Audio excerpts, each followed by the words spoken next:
این رزمایش 3 مرحله داشت. ابتداً دریافت ناوگروه فدراسیون روسیه و پس از اون انجام نشست طراحی رزمایش بود با حضور نیروی دریایی ارتش جمهوری اسلامی ایران، نیروی دریایی سپاه پاسداران انقلاب اسلامی، نیروی هوایی الهی و نیروی دریایی فدراسیون روسیه.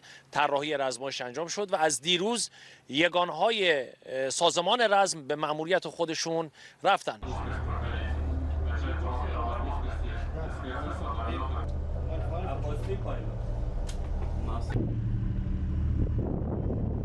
نیروی دریایی ارتش جمهوری اسلامی ایران به صورت روتین در حوزه دیپلماسی دفاعی برنامه‌های رزمایشی مختلفی در سراسر دنیا که برنامه ریزی میشه، مثل رزمایش بریکس که در آفریقای جنوبی اجرا شده بود و ناوگروه ما الان در حال برگشت است و ناوگروه بعدیمون که الان در ویشاپاخاتنای هند به عنوان رزمایش میلان در حال اجرا هستن دارن انجام میدن. با کشور روسیه هم برابر روتین هم در دریای خزر، کاسپین سی و هم در دریای جنوب جزو برنامه ریزیامون هستش که به صورت سالیانه در قالب دیپلماسی دفاعی به اجرا در میاد.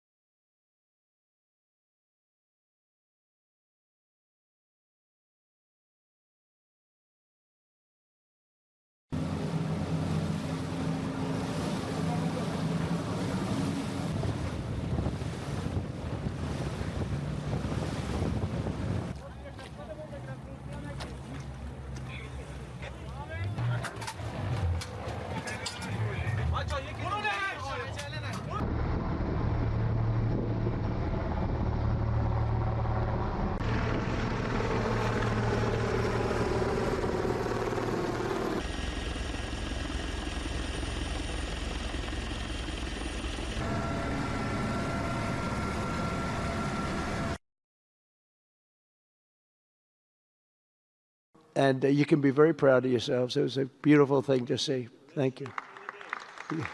Look at that. Can you believe it? 32 years. Thank you. Because there's nothing more important than peace. And there's nothing less expensive than peace. You know, when you go to wars, it costs you 100 times what it costs to make peace. We have a man at the end right there that's smiling because you learned that after 30 years of fighting, right? 30 years of fighting, we got it done. I want to thank you very much. That was a great thing you did. You and your new friend, they came to my office and they said, I've been fighting for 22 years. Now you're there for 23 years, right? But I've been fighting for 22 years. That's all I've done is fight this gentleman. And his counterpart was there for 7 years. He said, I've been there for 7 years. All I've done is fight this gentleman. And we had it worked out in about 24 hours, right? And it's been a good peace. And I think they've become friends. I'm not sure I'm allowed to say that, but I think so. I think they've become friends, right?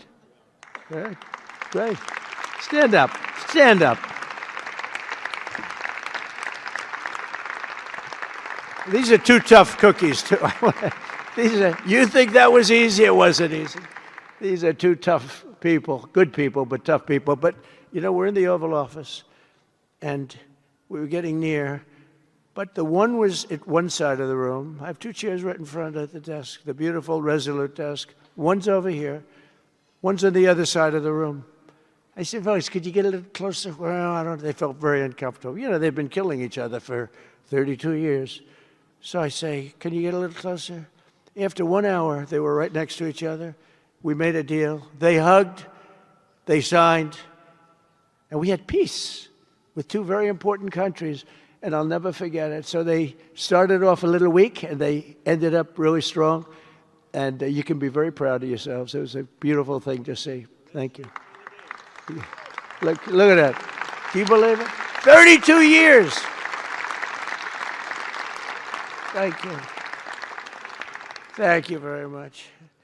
But we're honored to be joined today by Prime Minister Rama of Albania. President, where is President Millet? You're another one, I'll tell you.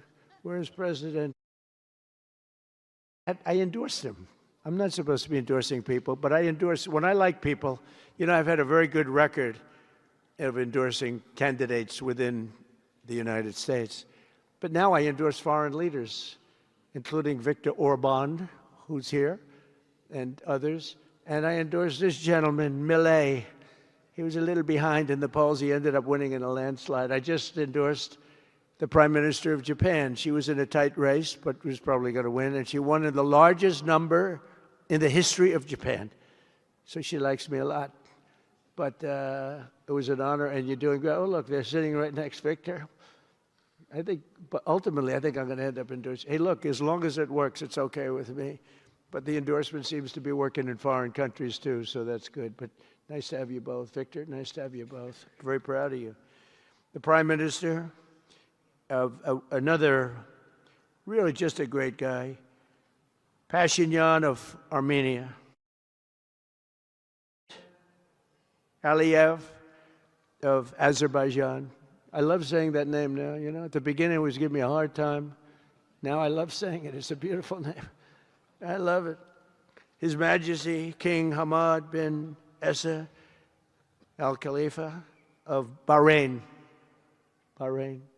Thank you. Thank you. Where are you? Where are you?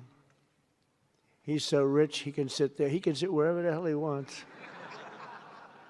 You know, he could sit up in the corner. He could sit up top.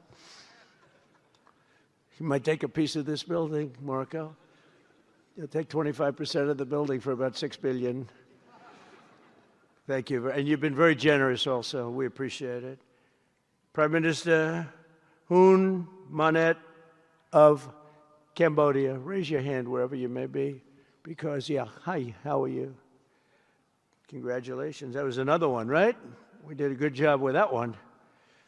Prime Minister Madbouli of Egypt.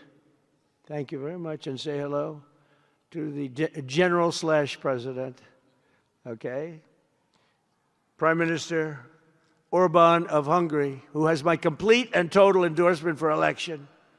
Not everybody in Europe loves that endorsement, but that's okay. He does an unbelievable job. He's done an incredible job on immigration, unlike some countries that have hurt themselves, but they're working on it. But I just want to let you know, you have my total and complete endorsement, and I'm putting it out. I already did, but I'm putting it out again. And you're coming up with an election, and I think you should be good. I'll tell you, Millet did pretty well. He was a little down, right? And then he ended up winning in a landslide, so that's pretty good. You're going to do great, Victor. Thank you very much for being here. Appreciate it. You run a great country. A man that I really like a lot he's definitely tough. I don't want to fight him. President Prabowo of Indonesia. Thank you very much. Please, this is a big guy. I tell you, I said, how many people in Indonesia? He said, like 240 million. I said, no, say it again. How many? It's a big country you have. And you do a great job and respected by everybody. And thank you very much for being here. Thank you very much, Mr. President. President Tokayev of Kazakhstan, thank you very much. What a country that is. It's a wonderful country and a rich country, in case anybody has any question. We have some very rich people here today. President Osmani of Kosovo. President, thank you very much. Great job you're doing, too. Thank you very much. Prime Minister Sharif, I like this man, of Pakistan, because there was some fighting going on when I got to know him, and your Field Marshal, General, great General, great Field Marshal, a great guy. And I got to meet the Prime Minister. And he said in front of our Chief of Staff, Susie Wells, who's right here, he said, you know, nobody knows this, but I believe that President Trump saved 25 million lives when he stopped the war between us and India, right? You made that statement? I said 25 million lives? Could have been much more, actually. But it was really a beautiful thing. You said that in front of a group of people they walked out. They don't think about it, but you're talking about that kind of lives. That war was raging. Planes were being shot down, right? And it was Pakistan and India.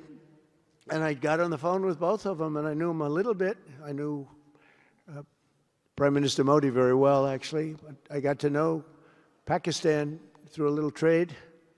They were trying to make too good a deal, and I got a little upset with them. And in the end, they got what they wanted, right?